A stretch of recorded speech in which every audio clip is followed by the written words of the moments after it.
दोस्तों, आज के अखलाक से आरी दौर में इस तरह की अक़दार व किरदार को तहरीक देने वाली कहानियों की अशाद ज़रूरत है, जिससे माशरे की इस्लाह हो सके, नई नस्ल में सुधार आ सके, अखलाक और किरदार पैदा हो लोगों में।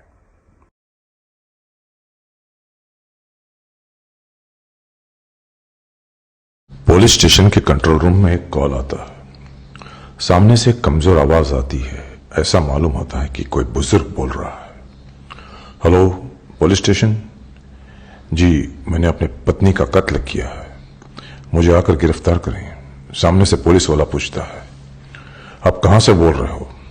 जवाब आता है, जी मैं बंगलो नंबर 327 शास्त्री नगर से बात कर रहा हूं। और फोन कट कर देता है। पुलिस तुरंत एक्शन लेती है और बंगला नंबर 327 पर पहुंच जाती है। कुछ पुलिसकर्मी फाटक के अंदर दाखिल होते हैं। देखते हैं बरामदे में 10-12 अखबार के बंडल यूं ही पड़े हैं। ऐसा लगता है इन्हें कई दिनों से अखबार वाला फेंक कर जा रहा है, लेकिन कोई उठा नहीं रहा। पुलिसकर्मी डोर बेल को बजाते हैं। डोर के पास काफी जाला जमा हुआ है। डोर बेल को बजाते हैं लगभग 3-4 बार।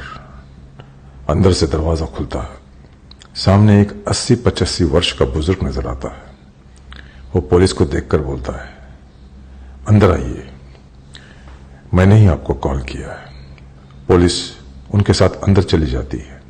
बुजुर्ग उन्हें पलंग की तरफ ले जाता है, जिस पर बुजुर्ग की बीवी की लाश पड़ी होती है। लाश के पास में एक तकिया होता है। बुजुर्ग कहता है कि ये मेरी बीवी है, मैंने इसी तकिए से इसका मुंह दबा दिया। मुश्किल से ये आधा मिनट सांस रोक पाई और संसार छोड़कर चली गई।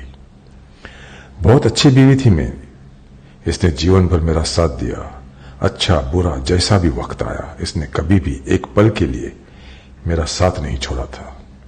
यहां तक कि उसने संतान को छोड़ना मंजूर कर लिया, लेकिन मुझ बूढ़े को नहीं छोड़ा। चाहती थी तो उनके टुकड़ों पर पल सकती थी।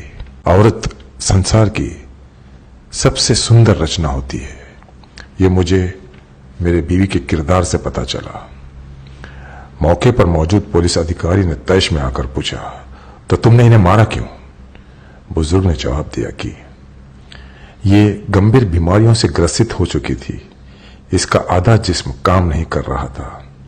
कई सालों से इसी बिस्तर पर इसकी जिंदगी गुजर रही थी। इसने मेरे बच्चों को पाल पोस कर बड़ा किया, उन्हें कामयाब बनाया, लेकिन हम दोनों से एक भूल हो गई। हमने अपने बच्चों की सिर्फ कामयाबी पर जोर दिया। उन्हें अच्छा इंसान बनाने में हम दोनों नाकाम रहे। हम उन्हें नैतिकता और संवेदनशीलता जैसे अहम बातों का पाठ पढ़ाने में नाकाम रहे। हमने उन्हें एक बहुत अच्छी मशीन बना दिया था, जो कि बहुत अच्छा प्रोडक्शन निकालती है, लेकिन मशीन के अंदर किसी भी तरह की कोई भी तरह का एहसास नहीं होता है। मशीन सिर्फ अपने काम पर फोकस करती है, अपने मतलब की चीजों और घटनाओं पर प्रतिक्रिया करती है, और उसे किसी चीज से, किसी रिश्ते से प्यार, मोहब्बत, हमदर्दी, लगाव नहीं होता है। मशीन सिर्फ अपने पार्ट्स बिगड़ने पर परेशान होती है। पुलिस अधिकारी ने सख्त लहजे में पूछा, कहना क्या चाहते हो? साफ साफ कहो।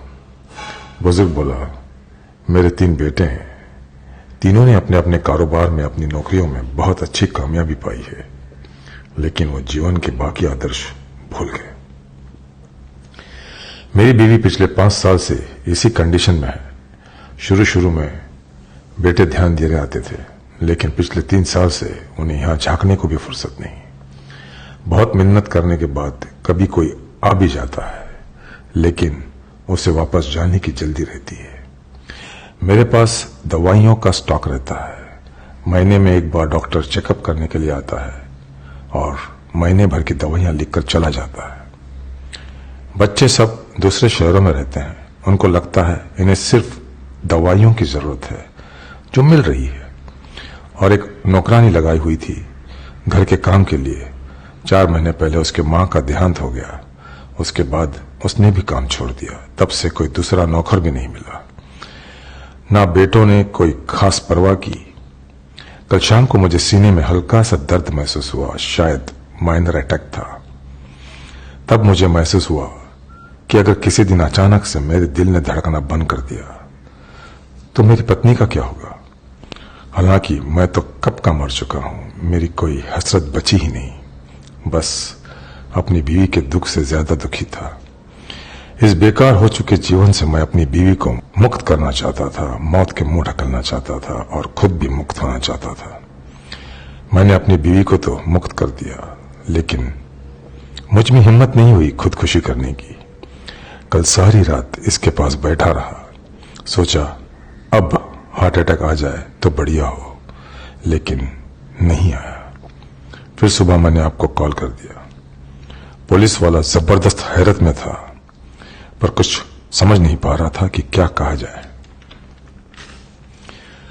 दुनिया बुजुर्ग में पहुंच चुके लोगों को कुड़ा समझ लेती है। पुलिस अधिकारी ने बुजुर्ग से पूछा, क्या तुमने खून करने के बाद अपने बेटों को फोन किया है? बुजुर्ग ने कहा, नहीं, मैं उन्हें अब नहीं जानता और आप भी उन्हें परेशान ना करें, क्योंकि मेरी बीवी की ख्वाहिश भी यही थी कि उनके औलाद को किसी भी हाल में परेशान न किया जाए। वो बीमार थी, मगर वो अपनी बीमारी को छुपाती थी और मुझे मना करती थी कि बेटों को ना कहा करे कि यहां कितनी तकलीफें हैं, ताकि उन्हें कोई टेंशन ना हो। लेकिन बेटों को किसी तरह का कोई तनाव था भी नहीं। कांस्टेबल ने पुलिस अधिकारी की तरफ देखते हुए हैरत से पूछा, सर, क्या ऐसी भी औलादें होती हैं? पुलिस अधिकारी बोला, बिल्कुल बिल्कुल होती है। अगर औलादे वफादार होती तो आज दुनिया में हजारों वृद्ध आश्रम नहीं होते। ओल्ड एज होम में सारे लोग बे औलाद नहीं है। वृद्ध आश्रम को छोड़ो, लोग एक घर में रहते हुए भी कहीं कहीं दिनों तक मां बाप से बात तक नहीं करते। दोस्तों, इस वीडियो को लेकर आपकी क्या राय है, कमेंट करके जरूर बताइएगा। दोस्तों, हम उम्मीद करते हैं आप सबको हमारी आज की ये वीडियो जरूर पसंद आई होगी और अपने दोस्तों के साथ इसे भी शेयर जरूर करेंगे।